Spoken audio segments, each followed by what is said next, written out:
Добрый вечер, уважаемые зрители. Однажды великий Шекспир сказал удивительные слова. Прислушайтесь, как дружественно струны вступают в строй и голос подают, и ноты, гимн сливаясь юный, в счастливом упоении поют. Дамы и господа, я приглашаю вас окунуться в удивительный мир, где царствует Ее Величество музыка.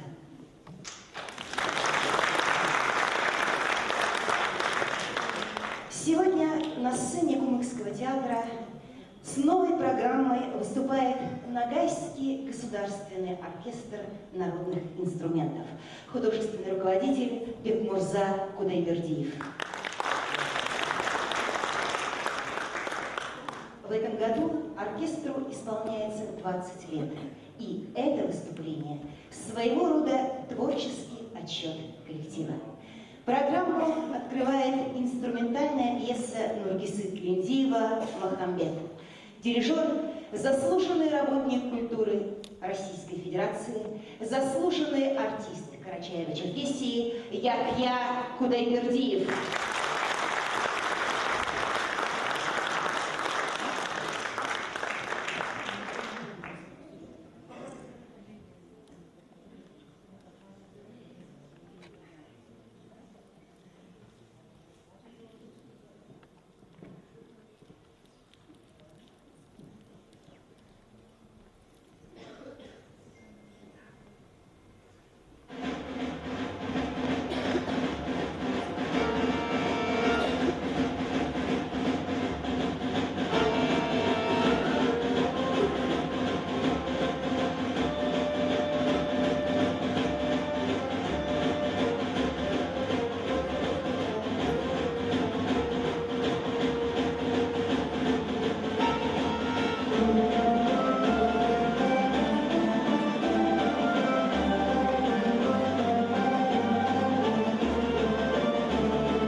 Нургиса Линдиев, Ансау.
Полупустыня, древняя как мир, степи Ногайской вольное раздолье, полынных трав целебный эликсир, моя, мне Богом посланная доля.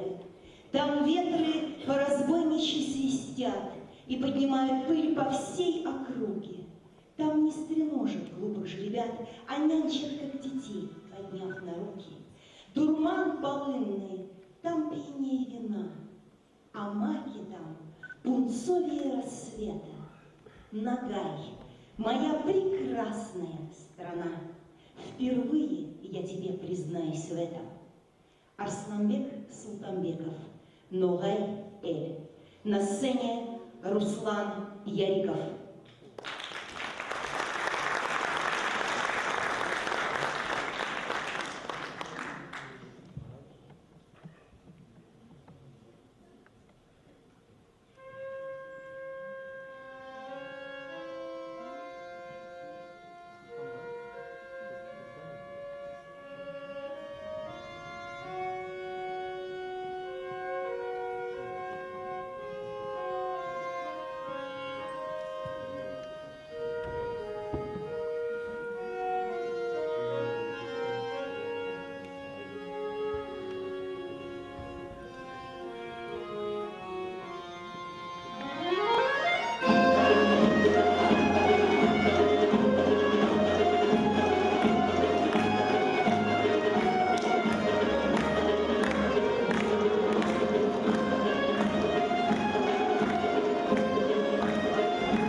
со дня создания Ногайский оркестр народных инструментов спешит поздравить представителей Министерства по делам молодежи Республики Дагестан Хатипов Магомед Абдусаламович.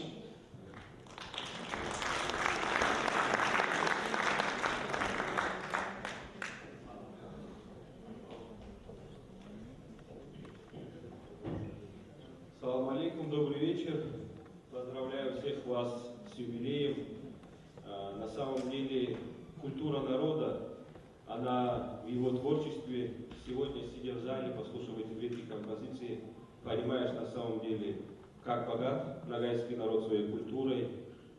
И великий поэт Расул Гамзатов говорил: не меняйте свою сталь на чужое железо. Сегодня мы видим, какая у нас богатая культура, богатые традиции, и подрастающему поколению предстоит еще их перенять, передать следующему поколению и, самое главное, сохранить. Разрешите мне от имени министра по делам молодежи Республики Дагестан Курбанова Заур Мажидовича поздравить вас прежде всего и зачитать приветственный адрес. Министерство по делам молодежи Республики Дагестан с особой радостью поздравляет коллектив Ногайского государственного оркестра народных инструментов с замечательной датой, со славным 20-летием. Ваш оркестр является одним из талантливых нашей республики, пропагандируя музыку советских, российских, северокавказских композиторов. Оркестр тем самым поднимает свой престиж, поскольку становится первым из интересных, значительных произведений. Вы своим творчеством сохраняете родник народного оркестрового исполнения, воспитываете талантливых и влюбленных в ногайскую культуру детей.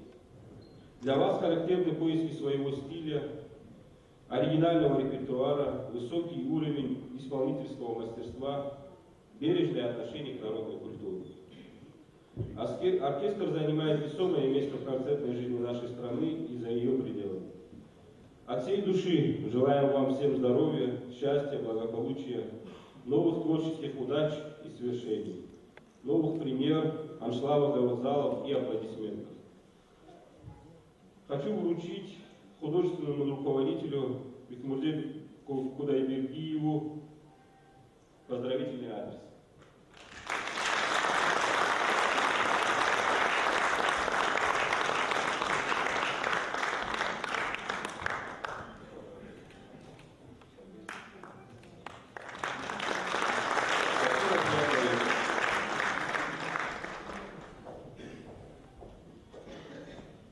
Лауреат конкурсов Северного Кавказа и Нижнего Поволжья Анвар Адживаев.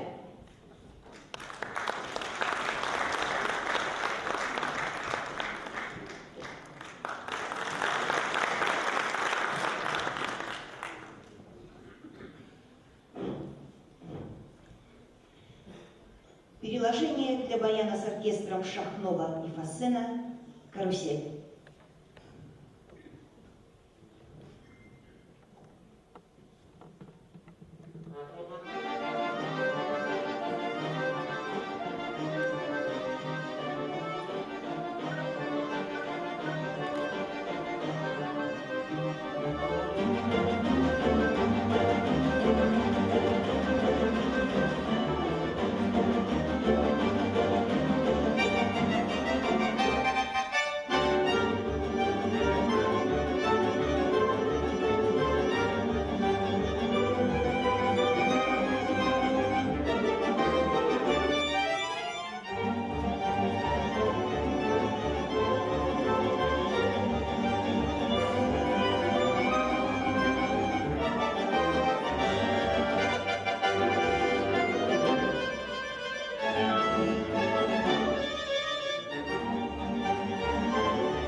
дирижер оркестра Анвар Аджибаев.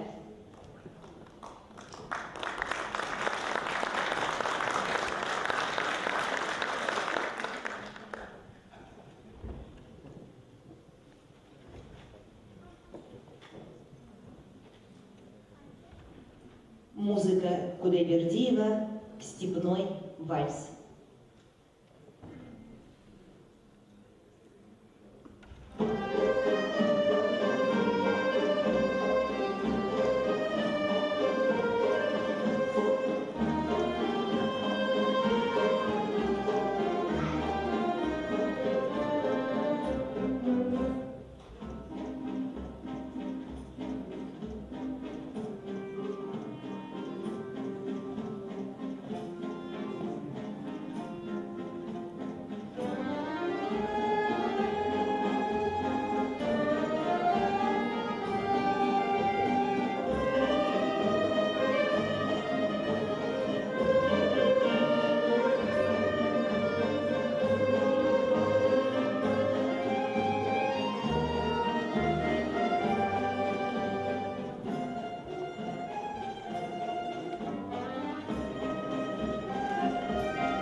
Своим волеизъявлением вошел в состав Российской Федерации. По сути, Крым всегда был российским. У нас одна единая культура, у нас одна единая история, у нас одни победы и одни трагедии.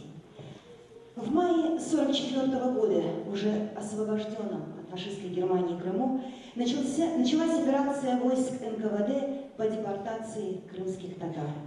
Почти 200 тысяч человек были признаны виновными в пособничестве врагу только по критерию национальной принадлежности.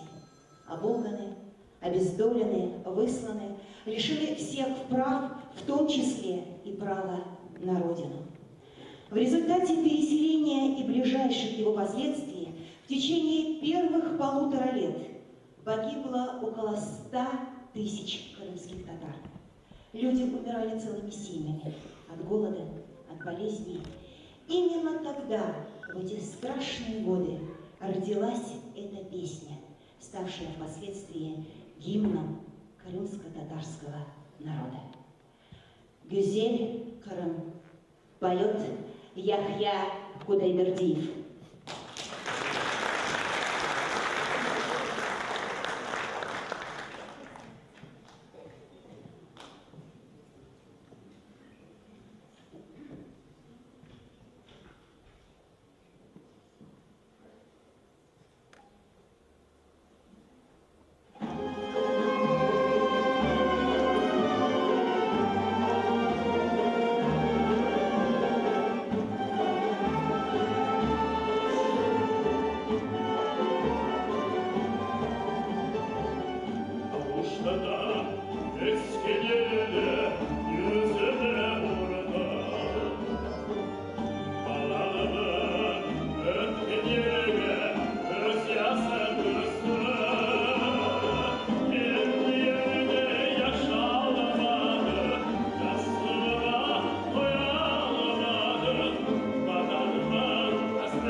Слова Алтыгишева.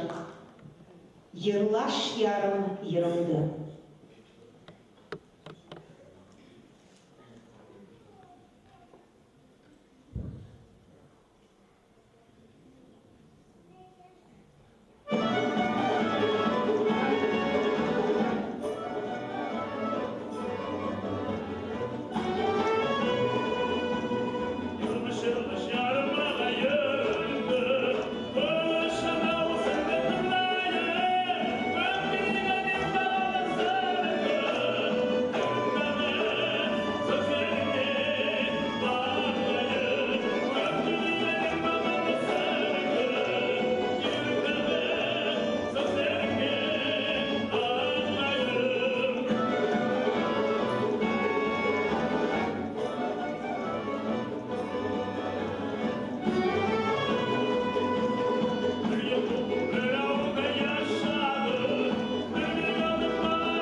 Композитор певец Яхья Курайбердиев.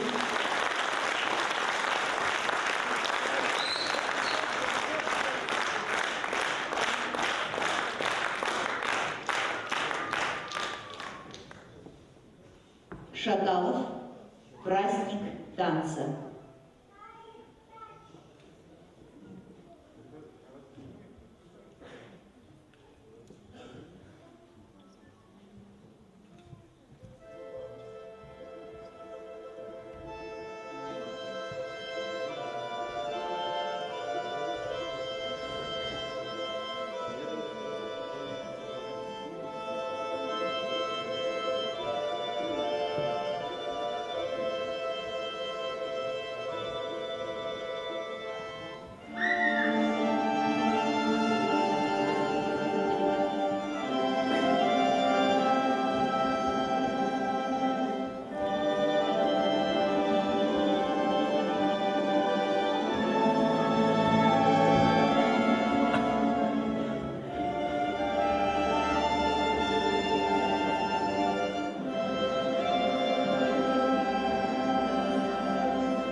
композитор должен многое знать и уметь, долго учиться своему мастерству и, конечно же, быть одаренным человеком. Несмотря на свою молодость, он щедро наделен талантом, плюс удивительная работоспособность и, как следствие, высочайшее мастерство.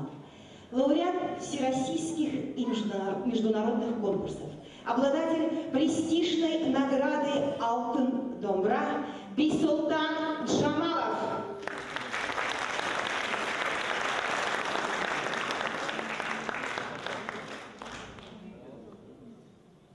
Нургиса Линдиев, Аку.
Талендиев, Алкисса.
Дирижер Кызылгуль Кудайбердиева.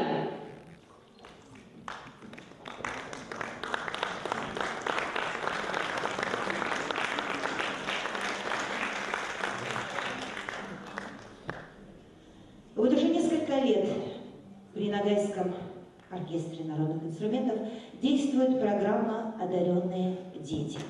За прошедший период большое количество детей приобщилось к классической музыке.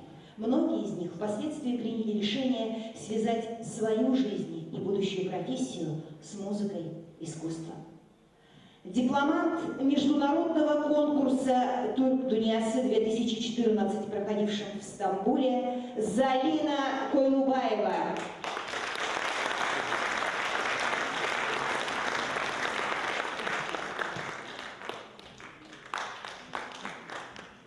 Музыка Кудайбердиева «Орманом».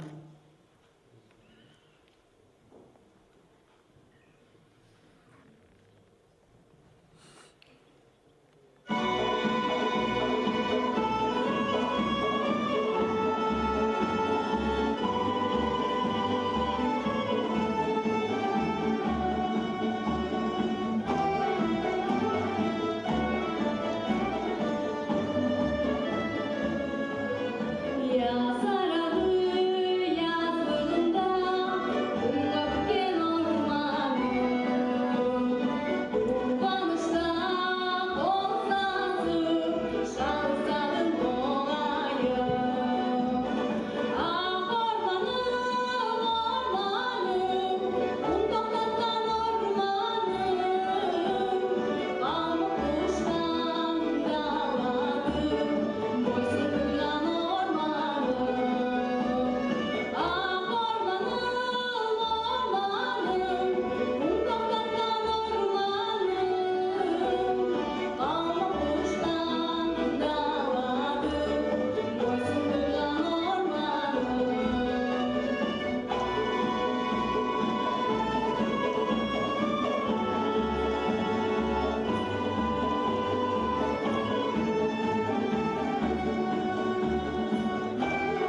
Хачатурян, балет ГН, танец с саблями.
Когда она поет, слова и похвалы неуместны. Слушаешь ее, и кажется, что песни словно птицы спорхнут со сцены в зал, обнимут и согреют своими крыльями душу каждого. На сцене заслуженная артистка Республики Дагестан Аминат Кудайбердиева.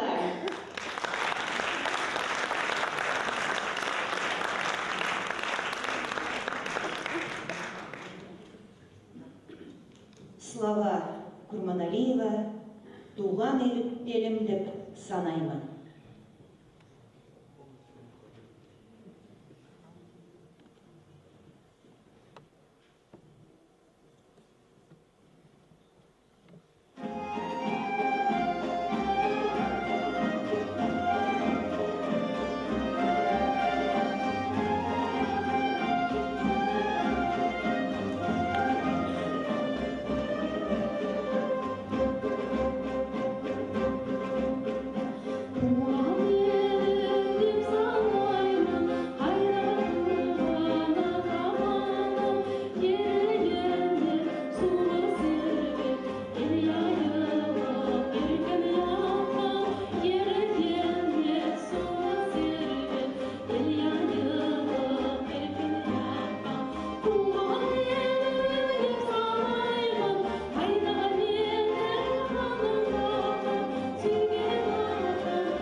Дирижер Келдимурат Круптурсунов.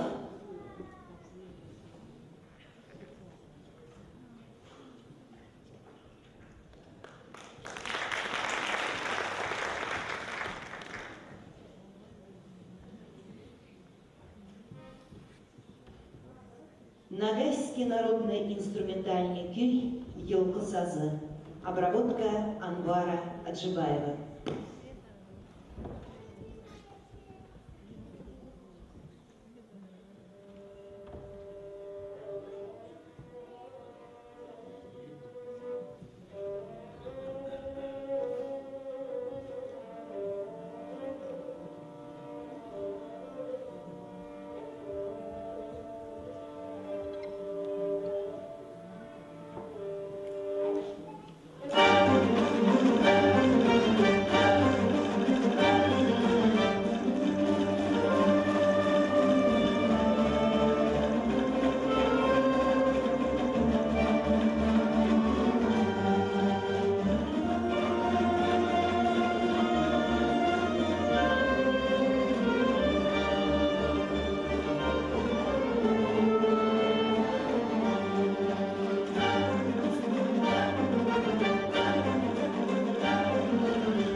Солист оркестра, заслуженный артист Республики Дагестан Алибий Романов.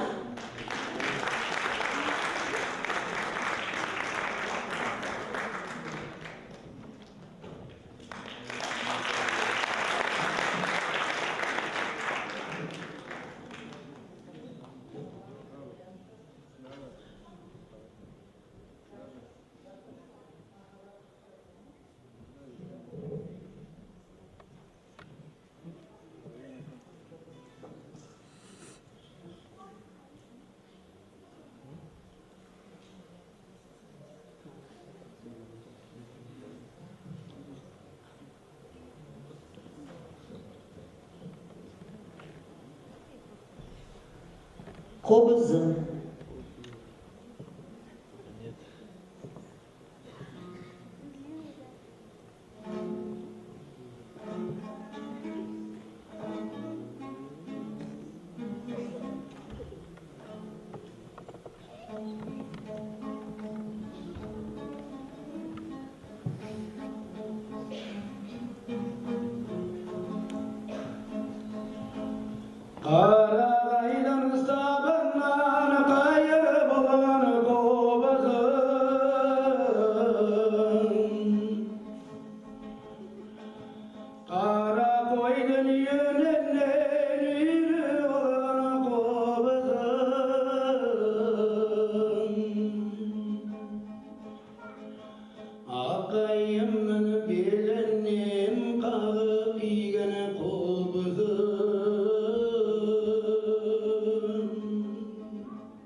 Oyuğlagan kobada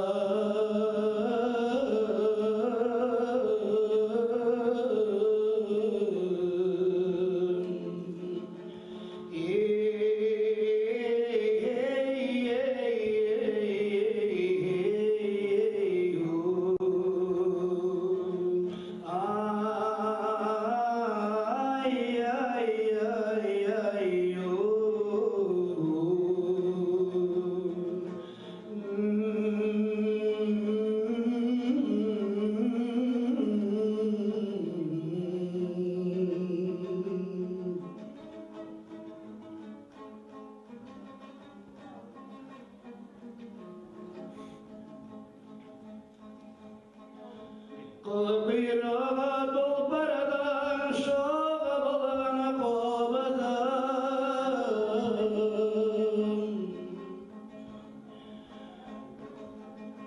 Sabanadan sağınan soğa balana kovadan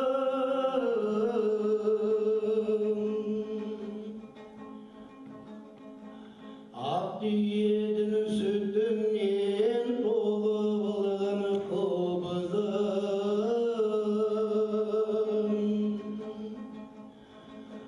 Tau tekedim bir yüzü Perni bulgan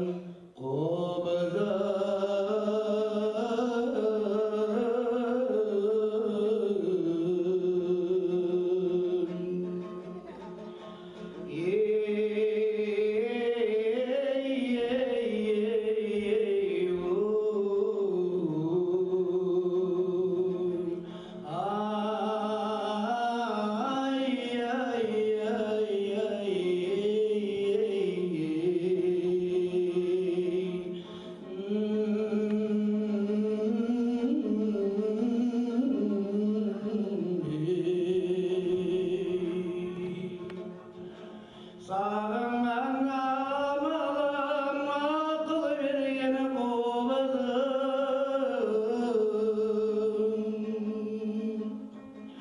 Sağından amalan akıl vergen kovadın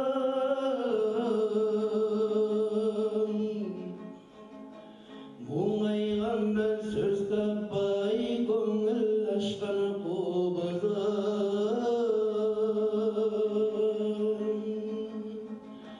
Сағынғанда сарғайтпай сазын болған қобызым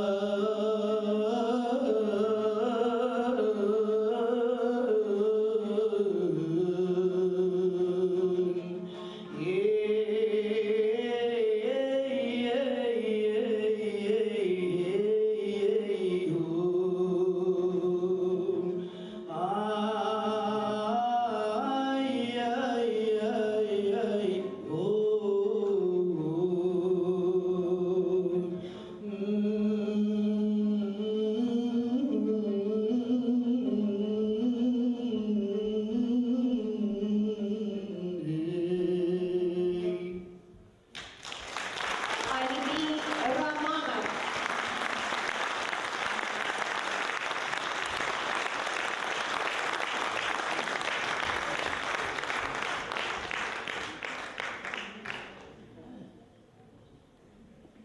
Оркестра Алибий Романов и Бегали Круктурсунов.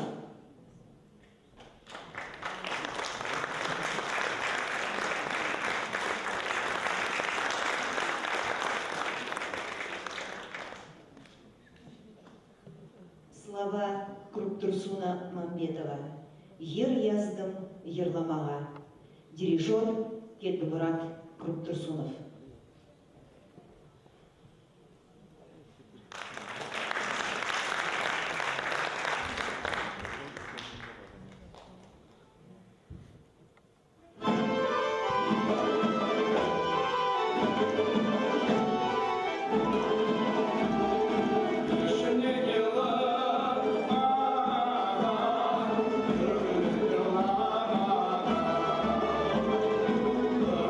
Yara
Түркеш, көңіл ашар.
Ногайский государственный оркестр народных инструментов и сегодня является собой яркий пример постоянного творческого поиска. Одним из примеров народного звучания классической музыки в репертуаре оркестра стал «Ноктюрн для фортепиано с оркестром» Арно Бабаджаняна. Партию фортепиано исполняет художественный руководитель оркестра Бекмурза Кудайбердиев.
Кудайбердиев.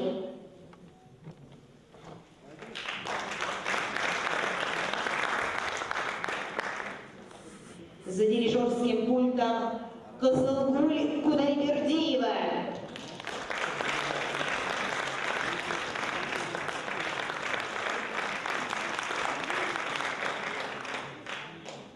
Слова Гамзата Аджигельдиева «Шөлігімнің дауысы».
Дирижер оркестра Яхья Кудайбердиев, Кызылгуль Кудайбердиева, Анвар Аджубаев, Кельмурат Турсунов.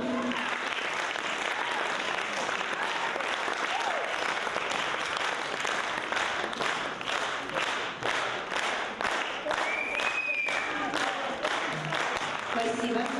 Заместитель министра культуры Республики Дагестан Елена Джанетиновна Гарунова.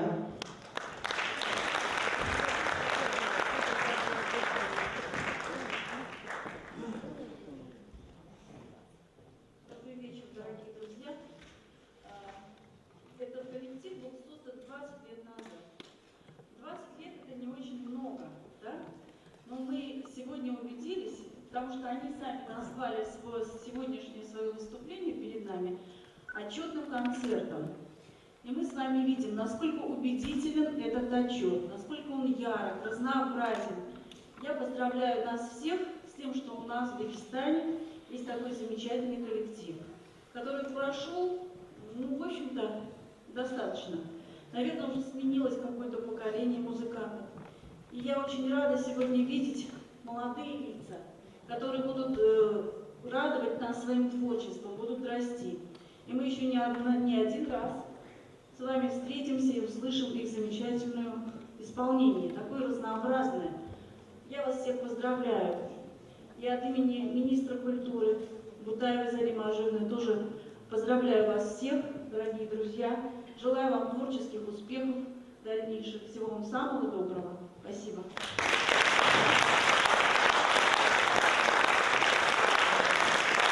Спасибо. Член Общественной палаты Республики Дагестан Эмирбек Зиардович Эмирбеков.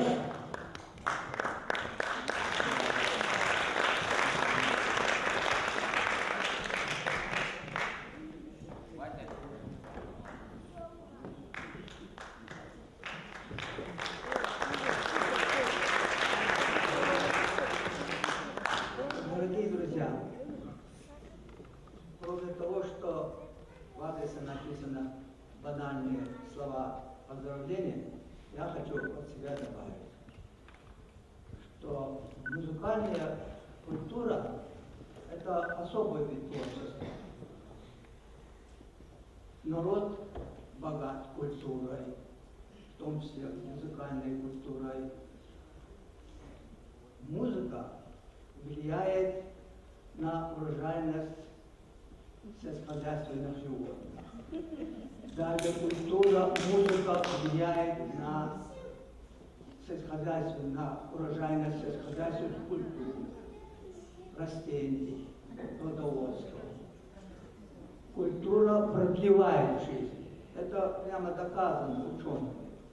Сейчас эта методика даже используется в некоторых странах.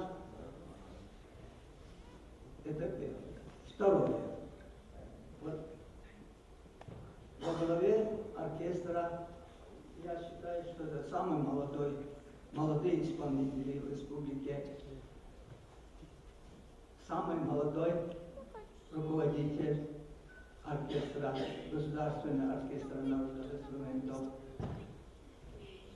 Бекмурза Яхяевич не только деятель культуры, как мы с вами сегодня убедились, но исполнитель хороший, организатор хороший, и еще он и общественный деятель. Таким образом, он размножает культуру среди молодежи. Это очень-очень важно, это очень нужно нашему Дагестану.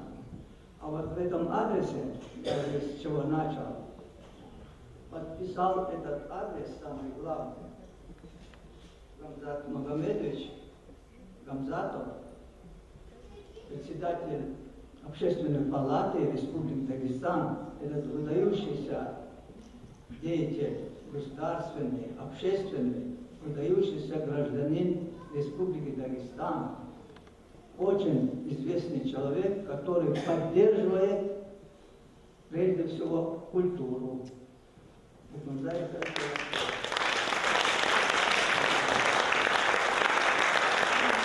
Спасибо. Дорогие друзья, позвольте мне еще раз поблагодарить всех тех, кто пришел сегодня на наш отчетный концерт. Мы очень рады встрече с вами. И я думаю, что стоит еще раз поприветствовать этот замечательный коллектив, который доставил нам сегодня такое удовольствие. Ногайский государственный оркестр народа